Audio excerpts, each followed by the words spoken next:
another episode of Getting the Cashflow Game with K and K.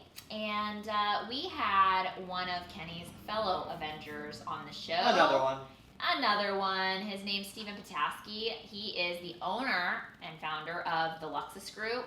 Honestly, I really had no idea what this guy did. I did not understand it. However, we got the pleasure of staying in one of their homes in I Palm did, but Desert. she didn't. What?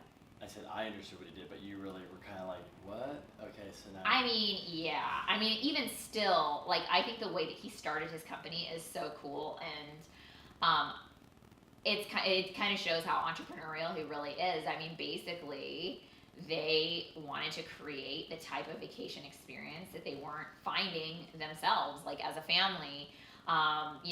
Certain houses that they're stocked, that they're family friendly, and I have to admit, so basically, the Luxus Group has all these homes in these like really amazing places,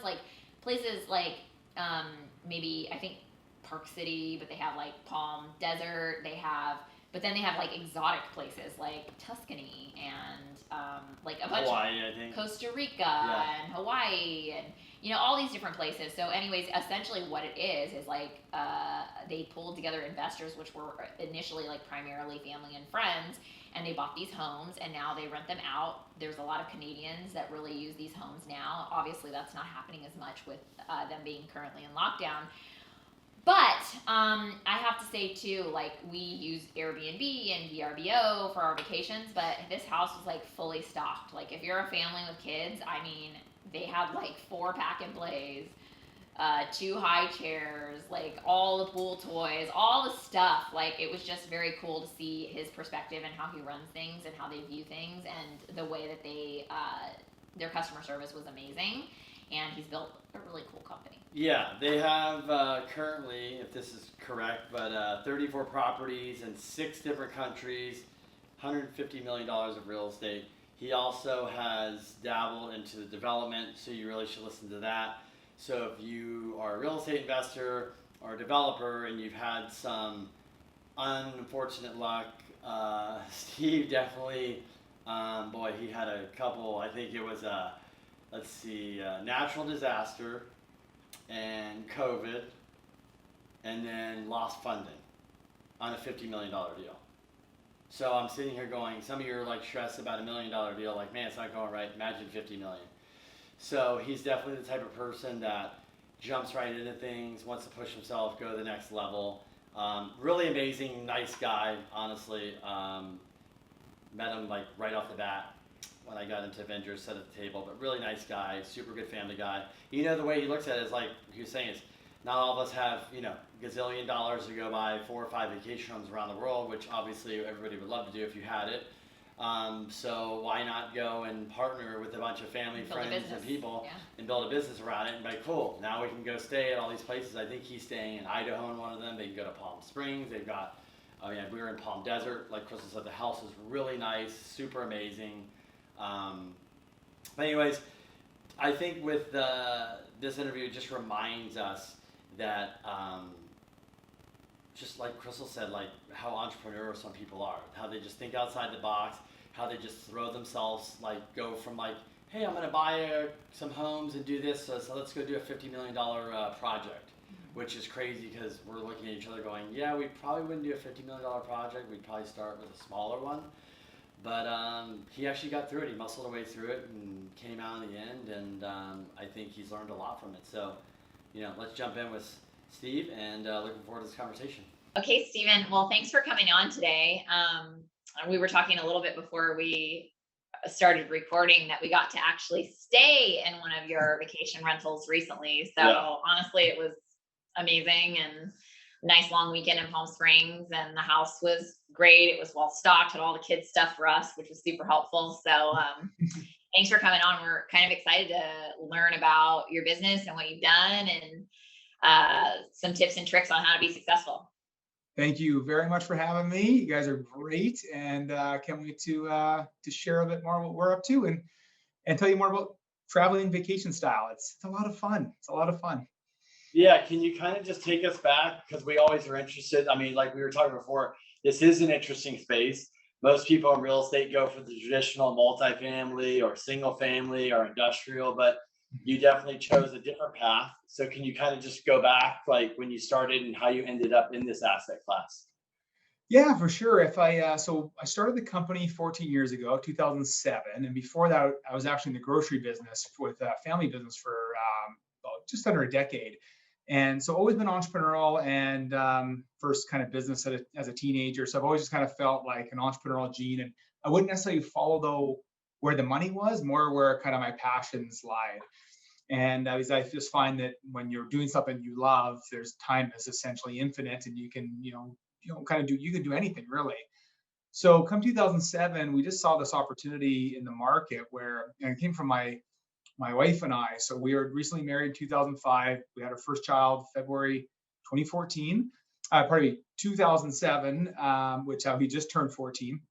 And hotel, like we love traveling, but hotels just didn't fit our world anymore. Having a baby in a hotel was hard. You had like a glass of wine in the bathroom and trying to be romantic. It's totally we're like, this sucks, and there's got to be a better way. And we thought, wouldn't it be amazing? And we were too like nomad. We didn't like have a spot we loved. We loved spots. We liked the desert. We liked Hawaii and ski properties, and so that variety was an issue for us. And we just kind of fantasized about the idea, like, imagine if we had millions of dollars and we could just buy multiple vacation properties, and then we could set them up the way we need, playpens and stuff for the kids and stuff for the adults.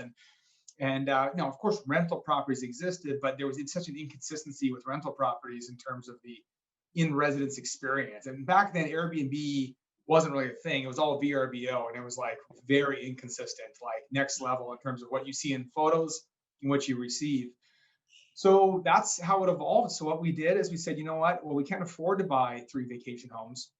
What if we just went to friends and family and thought if they would all contribute proportionally, and we'll all put in a chunk of money and we'll go buy 3 vacation homes, and we'll manage those homes on behalf of that shared ownership group. We call them co-owners. It is via partnership structure, so there wasn't a timeshare. They owned equity in the assets. It'd be like the 3 of us going to buy a home together and just multiply it on some scale. And through that early part of 2007, Big borrowed and stole $3.6 million, and we bought a place, a ski property in British Columbia, a beach property in Maui, and a home in Scottsdale. And that was the kickoff to Luxus, the Luxus Group. And we scaled it up from 18 people and 3 properties to peaked at over about $100 million and 50 properties over the next 10 years. And we've since done roughly about 30 or 40,000 vacations for our clients. So now it's definitely changed and evolved from just managing a few homes to managing a portfolio and experiences and concierge and the whole vertical of the vacation experience, from kind of start to booking your flights all the way through till the post experience. And then we've shifted gears into development. I'll come back to that later, but that's where we got started 14 years ago. And it's been a wonderful journey, been challenging and exciting at the same time. Is it really, for your investors, is it still really friends and family based as far as who's buying the homes? Yes. So we've always kept it on a referral basis only. We've never advertised. And the early part of the years were easy, is not the right word, but it was a little more fluid. We had a relatively strong Canadian economy, and that was during the subprime crisis in the US. So buying was great. So we had 2 good storylines, kind of a really good access to capital with lots of partners coming into wealth and wanting to do this type of experience, and then the cheap homes. So that's why we really accelerated and grew quickly for that kind of 2008 to 2013 timelines. And we never advertised. It was just, hey, my friend came on a trip with me. Now they want to buy in. And then that just snowballed. So our investor base is very concentrated in Western Canada as a result. And that served us well over the years. But now we're expanding our investor base to kind of different markets as we've sought some other opportunities within this segment of real estate. Cool. I was going to ask you too, one of the, it's one thing to buy like places in the US because we know the US, but you also have places like outside the US, not just Canada. So I want to ask you, like, how do you enter? I mean, just entering just another state for us here. We're like, how do we enter another state? You're literally going to like another country. So how do you like even get your head wrapped around entering another country, which is crazy to me? Just blissfully unaware of the challenges that come. Just, you just kind of go, you dive in, and then there's the brick wall, and you just smash it. And then once you do that, you've now learned essentially that is very hard and difficult. We now have to figure it out. So like Costa Rica or Caribbean or Europe, they all have their own very specific tax rules, very specific real estate ownership rules, very specific structures. And honestly, just I don't say trial and error, just trial. Like, and sometimes we figured it out quickly, and sometimes, in some cases, we're still figuring it out as we're selling assets in these destinations. So we got good at high barrier to entry markets where people would generally be afraid to go. But once you start to understand how it works, it takes the fear away and you realize, oh, this actually is a really good real estate market. You just have to know how to acquire, own, and sell properties without getting caught up with foreign ownership issues or foreign tax issues that could ultimately ruin a project financially. There's also like different types of financing and the way they work. I remember we looked at helping a client buy a place for his daughter who was going to school. I forget somewhere in the UK. Scottsdale. No, it's going to be Scotland. In Scotland, Sorry, yeah. Scotland. She went to college there, and I remember trying to call. He's like, Crystal, Kenny, help us get this loan. And we call him in the UK. They're like, no, the owner has to be on the phone, and we do like a 2-hour presentation to make sure he understands what he's getting. And we can't talk about anything with you until you do this. And he was like, I'm not doing that. You figure it out. And we just ended up not doing it because he wouldn't sit on the phone for 2 hours. He's Canadian too. So just little things like that, figuring out how much do I have to put down? What's my interest rate? How does that all work? That's very interesting. Yeah, no, it's when it comes to development projects, which we'll talk maybe about a bit later, like our main investment was always just buying with cash. So we never had to worry about the financing aspect. Yeah. But in the development side, we did. And that's where we really found some pain along the way, realizing the challenges of our credit history in Canada, as good as it was, meant nothing, and starting from scratch. So separate conversation, but completely understand where you're coming from. Very difficult, very hard. And we've now figured it out, but it's taken us a decade. Wow. So let's kind of jump into, so obviously, just kind of like the business model and getting what are some of the things that, and look, if somebody's like watching this and a lot of the things we're dealing with here is we've got regulations we're dealing with, right? So Yes. VRBOs, or, vacation rentals popped up everywhere. Kind of some people were not managing them like you would. It was like, the wild, wild west. Yeah. And now, obviously, a lot of these little states, cities, towns said, okay, we need to have some rules, regulations. Number one, are you looking at that for your inner market, and has that affected some of your current assets now? Yeah, it's a great question. And maybe I'll just kind of bucket it like in 3 buckets with our business. And one is the shared ownership vehicle, which that's kind of what we talk about now and how it's affected us and how it hasn't. Then we have like our long-term revenue business, which is vacation properties, but for renting specifically. And then the third bucket's like building for like profit to develop, be more financially focused. But in all cases, we've really worked hard to become experts in understanding regulations. And we call them the Airbnb laws for lack of better word, but it has deeply affected our business model early on. From 2012 to 16 is when it really got some scale. And then you've seen, the writing's been on the wall for any markets that had not changed since then. Now we're starting to see them coming to line. So for example, you saw multiple places in New York, and New York was like the Airbnb haven. And it was really was the epicenter of like the hotel lobby, where investors were buying dozens and dozens of units, listing them on Airbnb or VRBO. And they were losing hotel revenue as a result. And so the hotel lobby, under the guise, but out of fairness to protect their revenue, but hotels had to have very specific like fire codes on managing a transient building, but these residential buildings weren't built for that, like multiple stairwells for fire exits and other things. So with the different codes, they ultimately got it shut down. And New York was essentially the first major city to say Airbnb regulation. And what happened is all Class A buildings, which essentially is every residential building in New York, had to eliminate Airbnb rentals.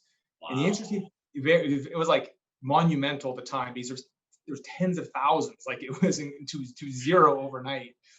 The issue was where New York figured it out and other cities have not, is they were first targeting the person. So let's say Joe is renting his place in Airbnb, they'd send him a ticket for $1,000. Well, he's charging $1,000 a night. So you just pay his tickets and keep making money.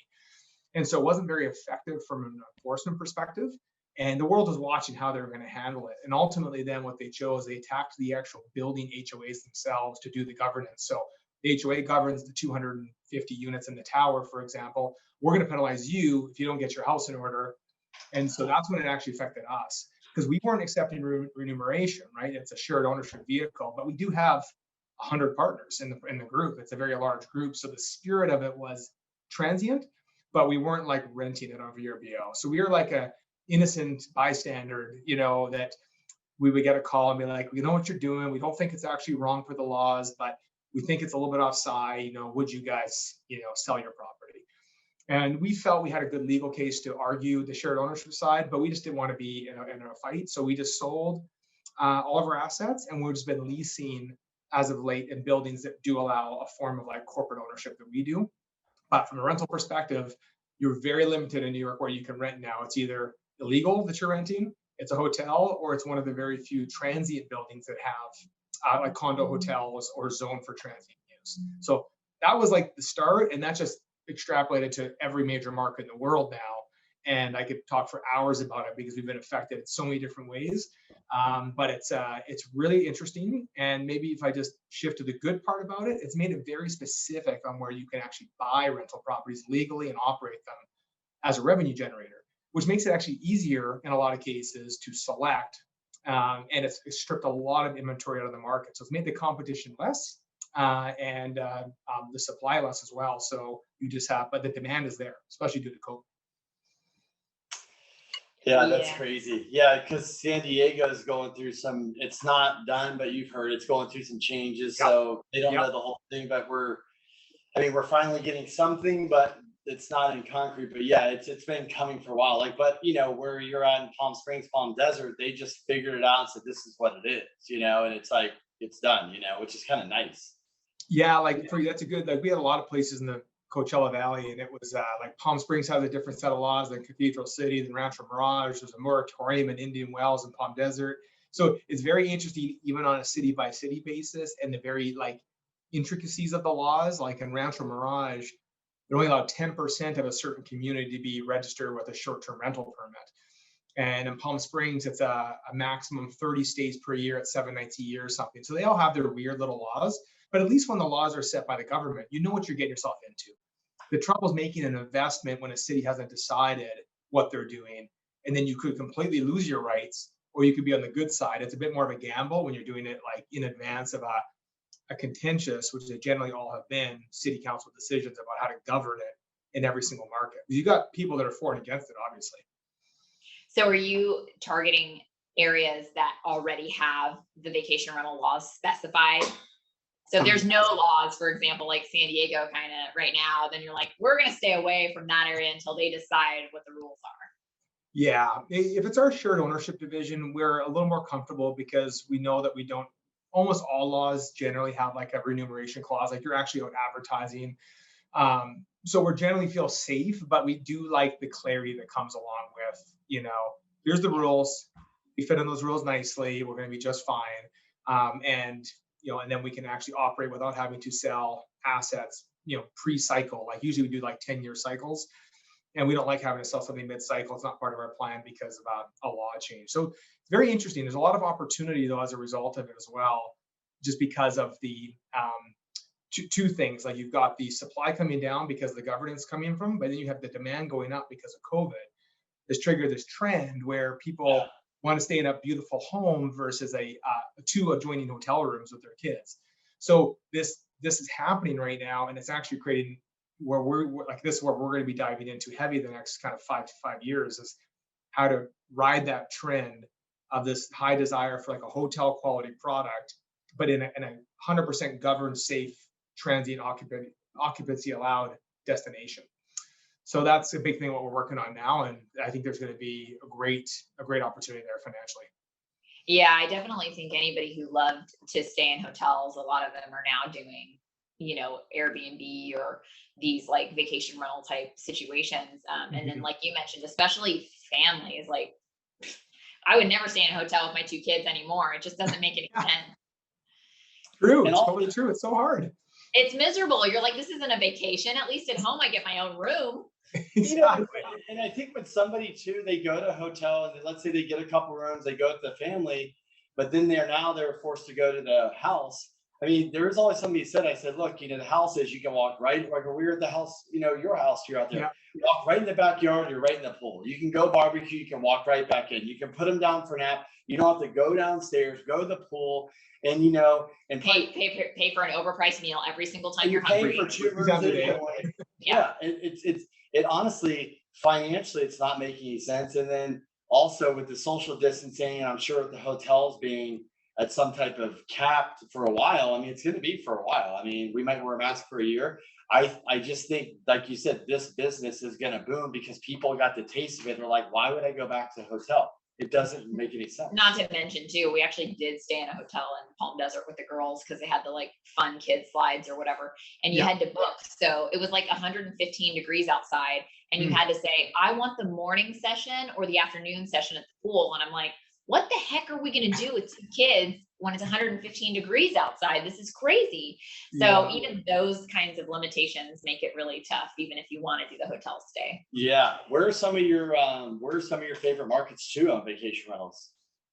We know what, and first off, I validate everything you say as a family man. It just, if the kids are having a good time, mom and dad are having a good time, and it just takes the fear away from travel. And that's like, if I think about like my true purpose is helping people travel better, and all of our segments of real estate connect to it. So I appreciate you brought that up because that's kind of why it's a passion project. It's why we love what we do, and we're figuring out the money thing as we go along based on where the opportunities are. But on that point, Kenny, in terms of markets, I do like the Palm Springs Valley. Like, I think that there are now, from a pricing perspective, everything's a little wonky right now due to COVID. But from a revenue perspective, there are certain markets that I think are going to outperform because they're in close proximity to major cities. They're trying to exit. If there's like a COVID 2022, it's not going to be quite as crazy as it was the past year, but people like rural communities that's relatively close to home base. So I think that market's pretty good. There's also some of the rural markets like in Western US, Colorado, Idaho. I was fortunate to get in a number of investments in Coeur d'Alene, Idaho the last 6 years, which was, but primarily because I was passionate about it and I went to school in the area. But now it's the hottest real estate market in US. So I think it was just announced like ahead of Austin in terms of like proportionate growth. So they're not all wins like that, as you know, but I always believed it would be when people kind of found it, and COVID accelerated that find.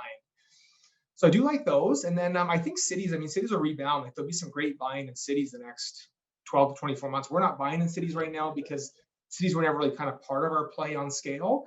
But for someone who knows the cities like New York and San Francisco, there are going to be some good opportunities because a lot of people left and they've moved bases either to the suburbs or into rural America or Hawaii and other places. And then Hawaii as well, I think will always be a safe haven for capital because it's America, it's same currency, it's safe, it's perfect temperature, and they've been on a ride the last year for sure. But I just don't see it ever like going backwards. They're just such limited land. It's finite resource. Entitlements are impossible. So I do like that market, both a capital appreciation and a cap rate. Cap rate not as much because it's kind of pricey there, but I think when you combine the two economically, it makes for a real good fit financially. What's I was going to ask you, what when you buy these, like, let's say somebody wants to go buy vacation rentals, like they said they see this opportunity coming up. Yep. What should they be looking for, since you've done this a lot, for a typical return, on investment or expenses? I think, and is there any tips or tricks too on, since you've been running for a while, like where you've learned the hard way or the easy way of cutting costs? I know some people run it and expenses are high because they don't really know what they're doing or paying attention. So any feedback on that kind of like nugget of information? Yeah, you know what? I think first off, I actually got this from one of your podcasts, but like, look in your backyard. I like that concept of staying relatively close to what you know.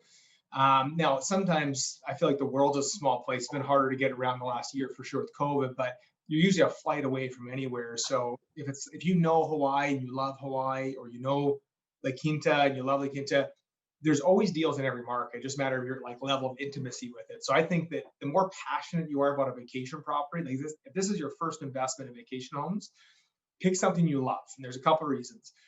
Number one is that if you love it, again, time's infinite. So you're going to do all the research, all the hustling, call all your friends that know the market. And you're going to find the right deal for you, whether it's a house to rent on Airbnb or a long-term lease rent for the client, which is very good these days. Again, people leaving their stuff in the city and renting in these markets. But find something you love, because in the event financially it's not perfect, you can always stay there. It's the one nice benefit about a vacation home is, you know what, during COVID, a number of our places were empty. So we had the chance to go to Hawaii for basically 3 months. And so wasn't making any money revenue wise because it was all canceled. But guess what? We got a chance to utilize it as a partner and as someone that sits our company. So that's one of the nice privileges where if you're 1 or 2 or 3 off and you want to build a small portfolio, pick places you love, places you can get intimate with quickly, like you really understand them, know the buyers and sellers, know the rental conditions and like the governance around STRs or short-term rental restrictions. And then from that particular point, it comes down to like activating the revenue. And I could talk a bit about that.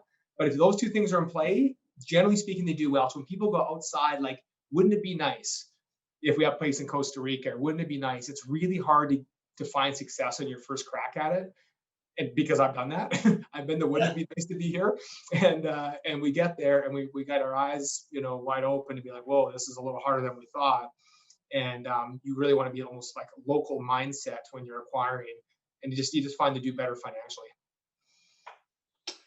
Yeah, I think too, especially if you're gonna raise money, I always say, like, for me, I care about my investors' money more than even my own. So I'm like, oh my gosh, if I overshoot my budget or my pro forma of what I think I'm going to do because I didn't know about the little intricacies of the laws and how everything works, I think at least if you're in your own backyard, you know the neighborhood, but you also know the laws. You can pick up the phone and call any number of people that can kind of guide you through and give you advice. Whereas in Costa Rica, you're like, dang, who do I know in Costa Rica who's doing real estate? How do I know this? It's so true. Like in your area of the woods, Palm Springs is great. If you're in Salt Lake, it's like Tahoe, and if you're in Seattle, it's Idaho. It's like they're northern Idaho. Like these are the great little places where if you have to take over management of that asset for a period of time, you could do it relatively effectively. And because if you're in Costa Rica and the border shut down, well, you're like, you don't know. Someone could be living in your house right now and you would not know because you have no way to possibly check aside from like having a camera outside. And so that's where a lot of people have got burned. Now you get better deals though. So it's like risk adjusted returns if you pursue like Latin America properties, which we have lots of, but we're comfortable with the risk and we have scale. So we have good leadership and management in the areas to help. But if it's a 1-off or a 2-off, a great way to get in the space is pick 2 or 3 friends like we did, find them together, have set rules on how you choose to use them for personal times. You'll find it gets disproportionate quickly. Someone can use an asset more than the other. And then obviously, if they're within your own backyard, relatively speaking, you know that you can solve a problem quickly versus being handcuffed due to what we've all experienced now, like an actual lockdown, when a place can actually go into disrepair or someone could be squatting in your place or something, which just sounds silly, but it happens. I have to say, I really love I think this really speaks to your entrepreneurial spirit, because how many people said, boy, I'd love to have vacation homes all around the world, but I can't afford that. So how can I do this? Like, let me pull all my family and friends together and buy these homes. I just think it's really cool that you had that kind of like, I can do anything attitude, and you guys made it happen. I just think it's awesome. It's a really cool story. It's kind of like it's kind of like who wouldn't dream, like it's like you kind of dreamed it. You're like, you just made it happen. So, and you picked really good spots too. So that's good. I want to pivot to development. Yes. So that's obviously that's a huge difference. It's like, we buy multifamily, we have some vacational stuff, but to go from like buying, and if you fix it up and, vacation, and now all of a sudden you're getting into development, that's just a completely different animal. So when did you guys start pivoting, and can you talk about that, just switch and why you switch and what you're doing with it? Yeah, for sure. And again, I think probably like just the blissfully unaware about how hard some of these business lines are and why it takes so long for a boutique development shop to get off the ground and find success. And so that's my school of hard knocks. But you go back to 2014 where the pivot was, is we were buying so many of these assets for the shared use model, the co-ownership group, but we're coming across like these really amazing people and really amazing opportunities and brokers and land. And I just had, like, to be honest, a bit of FOMO syndrome of like, well, wouldn't it be nice? So just the entrepreneurial side of it, like, it doesn't fit into my $1 million box or $2 million box at acquisition price, but would it be great to build like a $10 million thing here? So it just was, yeah, entrepreneurial gene. And I think if I have a strength, it's probably like ideas, like seeing something and where maybe it could go. Execution, there's way better people than me, and they're on my team, and they're the ones that are doing the great work on that side now. But at the time, I was trying to do both. So where I succeeded was putting together the right groups of people and investors and land and deals. And we found 3 opportunities that kicked off Luxus Developments. And that was project in Hawaii, which was our biggest one. It was a $50 million 17-home residential community. And today, literally, we closed on our last unit. Awesome, congrats. Thank you. So it was about 3 years overdue. We had financing pulled, 2 hurricanes, and then the volcano erupted in the Big Island. So we learned about natural disasters. Oh my gosh. It was like the ultimate of like curveballs, and we really struggled financially through it, but we got it done. It's award winning. We're super proud of it, but financially not a success, to be perfectly honest. It's one of those ones that was just like, let's just get it done, whatever it takes. This is part of our future versus having a half-built product. We're very proud of it. And so that was number one. And we started simultaneously, all in the same 3 months. Again, not thinking, not smart, Steve here. We started a 3-project home in Palm Desert, technically rental garage, 3 estate homes.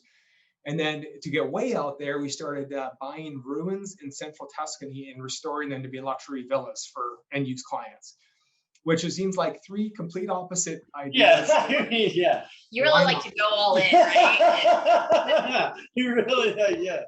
In the midst of the other business we're still growing, and it was just like, in hindsight, it just was such a dumb idea. Like, but again, we learned, and so Hawaii is done. Palm Springs sold, a couple of years ago, and we learned a lot from both those. I won't get into all the minutiae, but they're hard markets to be profitable because competition's fierce, so you have to be like really dialed. We had the right vision and the right land, but not the right.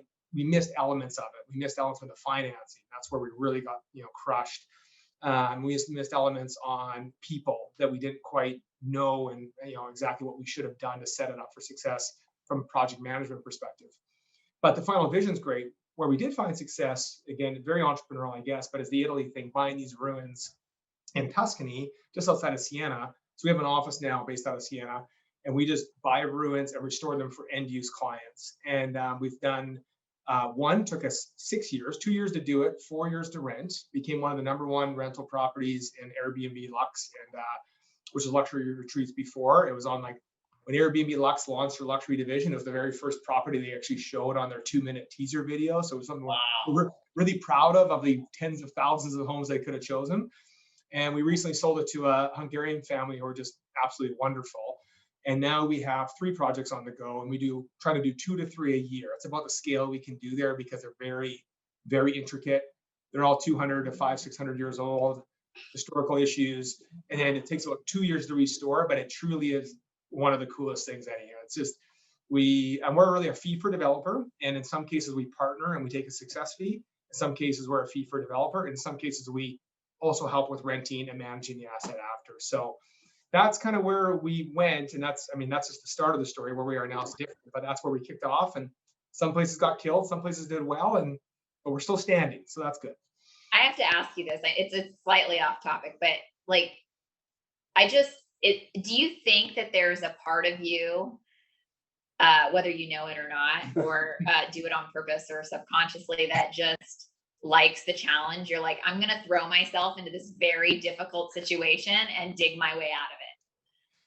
I have that chat inside my head all the time. And I think I'm aware of it now, and I wasn't aware of it till probably about 2 years ago. And I think when I really felt the struggle and the pain and like the consequences of the decisions from 7-8 years ago, that's when it became real for me and my wife and my kids, and they saw the stress on me, and we're financially at risk. Our partners weren't doing well financially because we weren't achieving the milestones we set. And that's where I think it finally reset on my brain, enough's enough. You just can't do it because you like it. You think it's cool. There's a place for that, and there's a place for a really sophisticated structure to evaluate if it actually makes sense financially. And that's where we're finding our cadence now. I've got the right people on the team that know when to let me go and just kind of come up with ideas and bring them to the group, and then when to rein it in and be like, Steve, we don't have the capacity for that. We don't have the resources. Here's the challenges. And I think it's kind of found the right balance now of how we can be very successful by being entrepreneurial, pursuing these passions and activating these underserved assets around the world, but not doing it in a way that puts our family or our team or our investors at risk the way maybe it happened in the first decade. So I love the challenge, but all the gray hair here now you see is all a result of that 5-year journey of quite a bit of stress, frankly. And I don't desire to go back to it, but I do desire to continue to try to make a contribution of ideas to these assets. And so I think the right balance is in place now, though. Thanks for asking that, by the way. I appreciate it.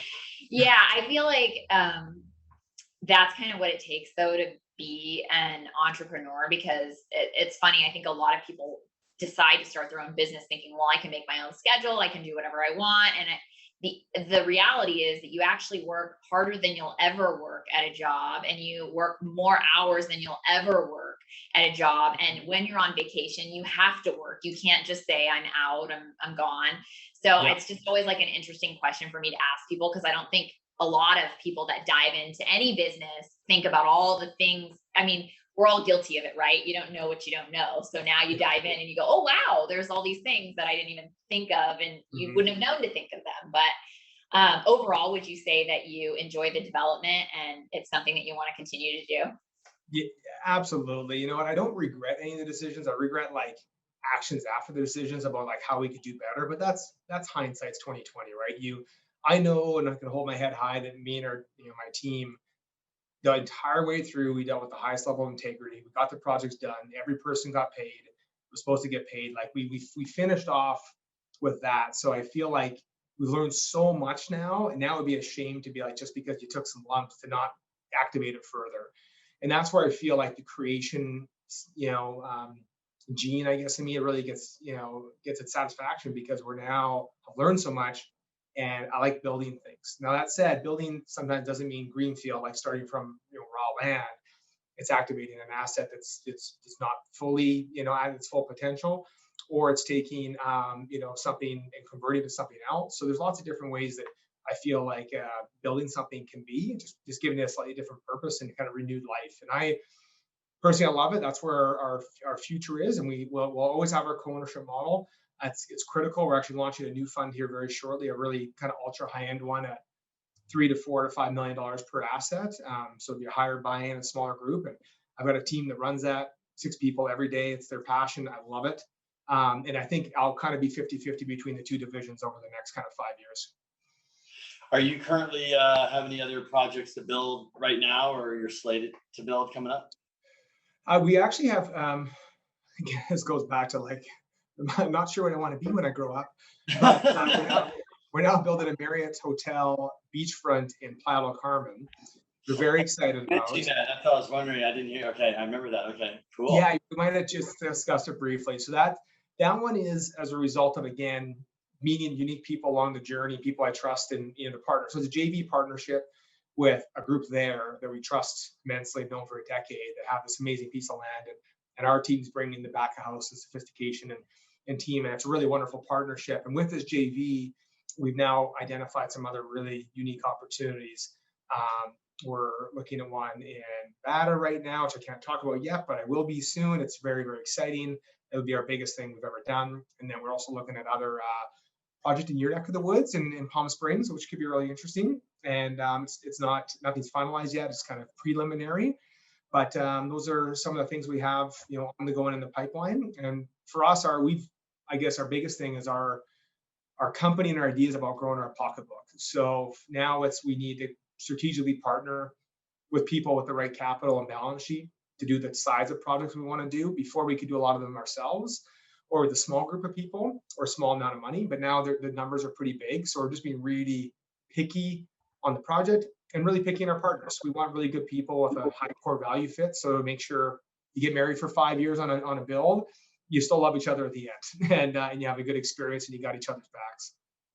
Well, yeah, I think having a partnership, we talk about it all the time too, is just, whether you're going to invest passively, let's say, in a multifamily building, or you're going to invest passively in a development, it's such a different deal. It's like years of no money or income. In fact, you're paying, and then like you get this big payoff though, that's the hope anyway, at the very Yes. end of the project. And there's so many ups and downs with development. And like you mentioned, with being in different countries, I could see where that would be challenging. But I think it's cool though that you have taken all those lumps and you've learned all of these things, because now, I mean, I always say to Kenny, at least if we try something and we screw up or we fail or whatever, there's so many other opportunities that come along the way that maybe make it not the failure you think it was, because we're all our own worst critic, right? But now you have this, Marriott opportunity, or these other things that you learned along the way while you were taking it on the chin over and over again.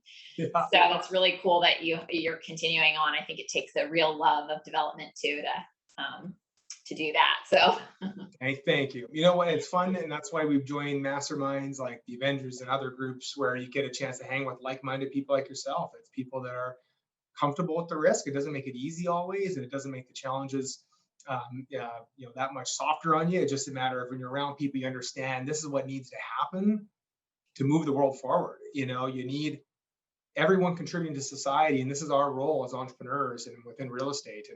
And someone has to bring ideas and build and create jobs and create opportunities. And so I just find there's like a wonderful passion and outcome that comes just from that alone, let alone making money at the end. And which ultimately is needs to be economically viable for anyone to participate. But you can have a lot of fun along the journey as well, which makes it even more rewarding. Yeah, no, I agree. It's cool. Like you're right about the Avengers. You get around a lot of people that are making big moves, and you hear like this story, which I didn't hear this full story from you, but it's like, Yeah. but then you realize like, man, I thought I was struggling with a project, and you got through something that was a lot worse. So sometimes we just don't realize what we're capable of, even though it's not fun. And obviously, like Crystal says, when you take people's money, I think a lot of the stress is it's like I gotta return that capital back. I don't want to say, man, you invested in me, right, in my project. So I think that we put a lot of the stress on us. But it's cool when you get to talk to the people that went through struggles and things, or some people that lost it all, and you're like, oh my gosh, but then they started back and now they're bigger than ever, which is like, because they learned so much. You know what? The best thing about good partners, and I've had some really great partners, I've had some tough ones as well, and I think that they've all provided value to me. They were tough on me when I deserved it and I needed it. But man, when you have good partners that have your back, that are they're equal mentors, equal passive investors, equal guys that just want to contribute to your success, it's just so valuable. Like I think about over the last 6-7 years, those that stepped up along the way when the volcano did erupt, in Hawaii, and shut us down for a year basically, and some of our other challenges that whether there are within our control, obviously that one certainly wasn't, but it was. I wouldn't have been able to get through it, or maybe I would have. I'm not sure, but I had those people, and I feel like there's like 3 buckets of people that kind of help you. You've got your peers, so like that's where Avengers is incredible, and I was in Rta, and others are people that are entrepreneurs organization, people that are like living and breathing it on like on a similar level of entrepreneurship. Then bucket number 2 is mentors, which I just think is one of the most valuable tools. Someone who's lived it, and you just get to learn from their experiences. And then bucket number 3 is a coach. A good coach just keeps you accountable. And I think that 3 things helped me immensely during the ups and downs, and they still do every day. And I just put such a high regard on ensuring you have a balanced approach on all 3, because they all serve different purposes, but equally profound, I think, the impact they can have. Yeah, going to ask you about that. So obviously we're part of the Avengers, which I think is awesome. And, I've never really done a mastermind. So I actually, when the first time I was there, we sat at the same table.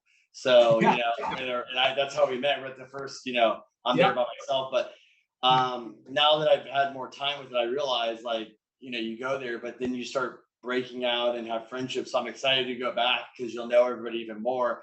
But you've done that one. I know you did the Rta one. That's with Andy Frisella and Ed Milet, which is correct. those guys. What are why is that such a big deal for you to do? And because I think a lot of people, like, I'm doing mastermind, like, why are you doing that? I just don't think they understand like what you get out of it. It's hard to just say it to somebody. You got to really be a part of it. But what are you getting out of all these, and how's it helped and changed you? Yeah, yeah, thanks for asking. My first group was EO, or Entrepreneurs Organization, which is a global organization. I'm sure you've heard of it. Are you guys in EO or YPO or anything? No, I've looked into it. It's just a big commitment for me, and it's a little bit of a different thing than a mastermind. So yeah, I have looked into them, and I have talked to everybody at EO, Sage, some of these other groups. But I feel like it's different than like a mastermind. Correct. So for sure, yeah, I feel like I'd be better suited for a mastermind. But it's cool, I think, for everybody to kind of interview those, look at a mastermind, and then think what fits best for me. That's exactly right. And I've had the chance to kind of do a few different variations now. Like the EO is really like you should commit for like 5 years in your mind. Like it's not like an in and out process. You're committed to your forum group and to your chapter. But like, again, it's really quite profound on the peer-to-peer learning aspect. And for me, that's sort of like a great purpose for 10 years. And as soon as I left, I felt like at that time, not that you're ever above it ever, like there's thousands of people way above me and obviously status or success or whatever you want to call it. But that particular moment, I was ready for something new, and I wanted the mastermind experience. Now, Rta Syndicate, is a little bit different than that, but it was, 2 years with Ed and Andy was phenomenal. Like it was a neat, because there's a fixed kind of end, still involved, but we had their first big groups, and it was only 60 people. Met some incredible people, like lifelong friends, several hundred vendors now. But it was neat because there's a 1-year commitment. And you kind of knew I could go all in for a year, and I could decide if I wanted to re-ante for a second year. I ended up doing 2 years, and it was remarkable. And still they merged the Rta Syndicate and the Accelerator together, which is now it's like a larger group. But then Avengers was the right fit because of the real estate focus. So it's neat about Rta, for example. Like I think you bucket different masterminds. You got one that's business specific, like all encompassing, HR, systems, processes, sales and marketing, the full thing, or an industry specific one. And that was my next chapter, which is Avengers. It's very cool to be in a real estate specific one where every single person has a shared passion for bricks and mortar real estate, investing, building, managing. And so for me, that was like the next step in my kind of evolution of these groups. And it's only been one event, but like, look at this. I'm on podcasts with friends already, and people are standing at the homes, and we're having fun together. And so like, I can already tell it's worth its weight in gold in a heartbeat. And I just think for a person picking something, to your point, there's just so many options. Don't cheap out though. I think a lot of people pick, sometimes they have to because budget conscious, but try not to pick the least expensive. Pick the one that's going to give you the best return on your dollars. And there's lots, but for us, I think we found some good options, which has been awesome for me. I think to your point, like how you were saying that, it's not like you ever outgrow. I think it just, or you're above a group. It's more like, what season of life am I in? And like you said, am I searching to get better systems to grow my company, or am I searching to invest with like-minded people? Like what is it exactly that you're looking for? And if you're a growth-minded person in general, it's like you need different things in different seasons of your life. Yeah. Well said.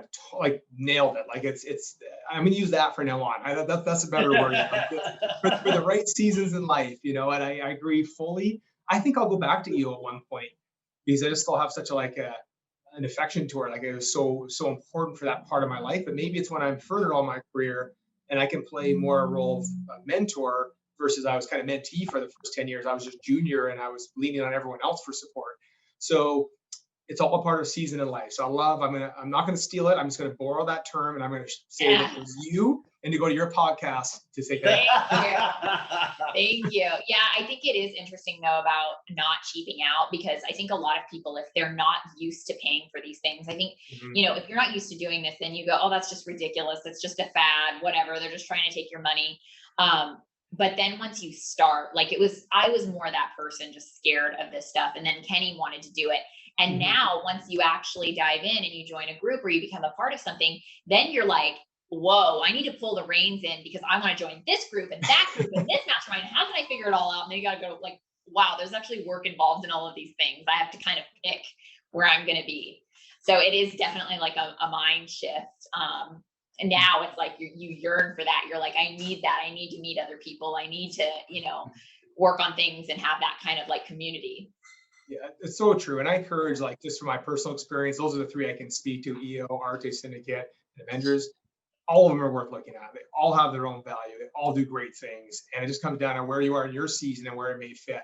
I haven't done any other ones, but I'm sure there's lots of other phenomenal ones out there. But pick the one that's right for you. But I'll certainly vouch and advocate for those, because they've had a big impact on my life. And what the guys are doing with the Avengers is phenomenal. And what Ed and Andy have done is phenomenal. And I trust them. And I think it's really cool if people explore those. Give a shameless plug to those groups. Yeah. Yeah, I was gonna ask you a couple more questions. So one is, how are you? You got a lot of stuff going on. So how do you manage it all? Like life, the whole balance. It's like, I hate to use the word balance, but how do you just manage everything? You have the family, the travel, the business. You got a lot of stuff.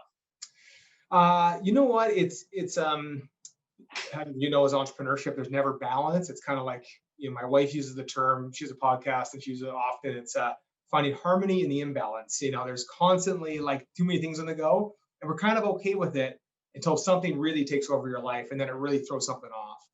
So I think it's accepting the imbalance is kind of number one. And then as a result of that, structurally is what we've got a lot better on is the right leaders in the right seats. So we have 3 divisions, one in Canada, one in the US, and one in Italy.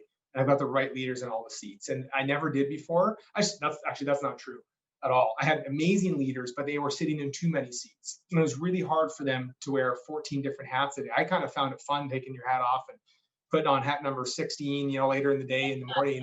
And then someone else would be like, whiplash. And so now we've segmented them. They're all big enough to stand alone. They weren't originally, so I didn't have a choice. I just had to you just had to do, you just get it done. But now with the right leaders in the right seats, I spend not an equal amount of time. I'm kind of like 40, 40, 20, or maybe 45, 45, 10, with Italy getting the smallest piece because that leader reports into our US office. And I'm very fortunate to have an incredible leadership team. And as a result of that, you can do a lot of things when you've got good people underneath you. Without them, I'm literally nothing. Ideas that go nowhere. So I'm very grateful to have the right people on the bus, for sure. Yeah, it's funny. I asked that question about scaling to a lot of the guys in Avengers or anybody, and it's literally the same answer: is when I got a great person under me, or I got great team members, that's when they were able to scale or grow or have more balance, or whatever you want to call it. So it's funny that everybody says the same damn answer. So it's just that's literally what it is. Well, and then the second aspect of it, when you have the good team in place, your team extends to your family. And for my wife, Carrie, and my kids, Cash and Allie, they're part of the team now. They're it's not like I do my thing and they do theirs. It's very much congruent with a plan that we have together. And the kids are involved in the family decision making now. To leave to go to Idaho for the next few months is a big decision, because they're out of school. They're actually their friends. They work, online programming, but they're pursuing competitive sports and they want to be NCAA. So we decide together as a family, and it's going to throw things out of whack from the routine that we're so used to. Let's discuss as a team. And, we're not always 100% aligned, but we're pretty darn close most of the time. And as a result of that, that just alleviates such a massive amount of stress, because you're aligned. So when you're on the same page with your spouse, you just know how much, more fluid life is. When your kids are on the same page, it's just even more fluid as they get older. But keeping everyone in the loop. I think for a lot of years, my wife had her career and I had my career, and we just, 2 ships passing in the night. And it was fine. It worked. It did what we had to do, but it wasn't necessarily serving us. And so now we're very much a team on the decisions, and that allows us to do more with life, which involves travel, involves some neat things, but involves us working a lot, but in a way that's congruent with our values. I love that. That's really cool. I mean, obviously Kenny and I work together too. There aren't a lot of people I know that are husband and wife team. But I agree with you that having to have that kind of transparency in those discussions is so key, because we might not always agree, but we kind of begrudgingly entertain each other's ideas, Yes. here and there. But and it happens, and it is cool to see each other grow. And I love that you have your kids involved at such a young age, even though they're teenagers now. That's awesome. Thanks. Well, one other neat thing about it too, and is I know you guys do so much for your community, and you get young family and everything else. One neat thing we have on the go now, because this is almost what fills my bucket the most, is helping people on vacations. We're starting a Luxus advisory service. It's like very much in the infancy now. It's the first time actually talking publicly about it, but is where we're going to help people. I think, and Kent, like his thing about teaching people on buying, activating, we're going to try to do in a similar space. I don't even know how we're going to charge for it. I haven't got anything figured out, aside from want to help people at a greater scale than we are doing it now, but buying vacation homes. And so, this, even your podcast today, is just giving me the inspiration and thought that, I could be doing better on this regard. So I think I might start a YouTube channel. That might be kind of crazy. I don't know.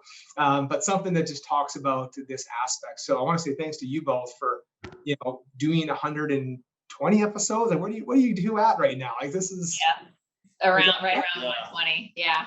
It's so good. And I listened to your story to start from nothing, and I found myself being very shy and not, I don't know, I just haven't been on social. I haven't activated those things. And I feel like being a part of these groups, if anything, has helped me realize there's a lot of people that could help and learn from the things we've learned from. So I want to say thanks to you both for inspiring me to do it. And you can hold me accountable. I will start this over the next year, and hopefully it helps more people enjoy their lives a bit better through vacation properties. We'll see how it goes. I think that's awesome, just because I think it's so crazy how many things have come out in real estate. Like now they have this wholesaling, and Ken's like reverse wholesaling, and all these different things that you could do. But vacation properties is just another one where it's like this cool perk that you get to stay in a home, but also can cash flow it. And we have had these conversations with our friends so many times, like, hey, we should just buy a house together. I mean, our friend wants to buy a house in Nicaragua, he wants to buy a house in other places. We're like, let's just figure it out and make it happen, or Palm Springs even, by the wave pool. But I think that's really cool that you could help people and teach them to buy vacation properties and show them the logistics, because it's not that hard. But the thing is nobody has a process laid out. So if you come up with a really great process and you can coach people through that, they can invest as well and then have a vacation home. That's awesome. I agree too, because I think too is, it's right now, if you just look, there's a lot of people that have a lot of money and made a lot of money. And I think a lot of people are sitting money, they don't know what to do with it. It's in the stock market. That's why you see a lot of capital moving around. And people are, they love to pull the trigger on a second home, but they're like, is this the right spot? Could I do the VRBO here? Could I make my money back? What's the manager? What's that? Who's a good man? There's all these questions, and they're looking for Chris will always say, it's like, it's an insecurity. That's why they're not pulling it. So you could be somebody that's like tapping into that insecurity, where it's like, it's just insecurity of like, how do I enter another market, another state, and no, I'm not going to make a dumb purchase, and this is going to come back to bite me in the butt. Or it's like, could I buy a property in Palm Springs and say, hey, put this much down and get leverage, and say, could I be covered? So we realize that in our business, even just doing financing, we're really just helping people with their insecurity, because whether they're buying an apartment building or a first time home, whatever, they haven't been through the process. It's like they're looking for some confidence. So maybe that's really what you could be, is like I feel like when you're talking, it's like you want to be a confidence for somebody to be like, let's go buy that property, and I can walk you through, because I've done it, 100 times, and I know the good, bad, and the ugly. I'm using that from you now. I agree. That's a good term. It's like the confidence on the other side, and education creates confidence. Like, there's no doubt. And I think that most people just assume you're going to lose money in a vacation home because their buddy lost money or didn't rent the way you thought, or there seems to be more horror stories than like great financial success stories. But I've seen all the spectrum. So it's like, when you actually can do it you don't have to do it on scale, but we pull out the pockets and nuggets that will help you avoid disaster, number one. Number two, enjoy it. Like, why not? You have a vacation home, have fun. And then number three, cash flow it, or set it up for a great property appreciation. Like, it can be financially very successful when done right. And so I think just trying to figure out one of my lessons this year through Avenger, how do I formalize this and package it and put it in a way that doesn't take me away from my main business too much, but we can add value. So it'll be a fun challenge to pursue. Well, the good news is I think in the Avengers group, there's a lot of people who put together courses and programs and coaching and all of that. So you probably have you're part of the right group. That's a good point. some deep talent in that group. Yeah. So I have one last question we always ask, but before that, where's the best way to find you, learn more about you, what you do, and maybe some of your upcoming opportunities as well? Yeah, oh, thanks. Good. You know what? I'm probably part of the issue. I'm hard to find. I am on Instagram, but I think the last post was my anniversary last year with my wife, so I'm definitely not active. You can DM me though, so it's at Stephen Petasky. So it's actually StephenPetasky. So that's Instagram. DM is a great way, or just go to our website, the Luxus Group, and if you go to any of the links there and say, "I heard Steve. I want to meet him. I want to hear more." That's just a great tool. So easy way to go that route. Awesome. So the one question we always ask everybody is, what is your definition of generational wealth? Yeah, great question. I think generational wealth for me is a combination of, a financial means, but legacy. So we're doing things that are a combination of, like, wealth is subjective a little bit to the terms of financial pocket and what wealth means. Wealth is health, wealth is memories, and all these aspects. So for me, I look at it as a combination of having enough money that you can build over time that your kids can be okay and they can be successful, and they're going to have the tools to do what they need to do in life. And I think what was Bill Gates saying, I want to give enough money to my kids to do something, but not too much to do nothing. So you want to create an environment where I can have enough for my kids to do something, but not do nothing.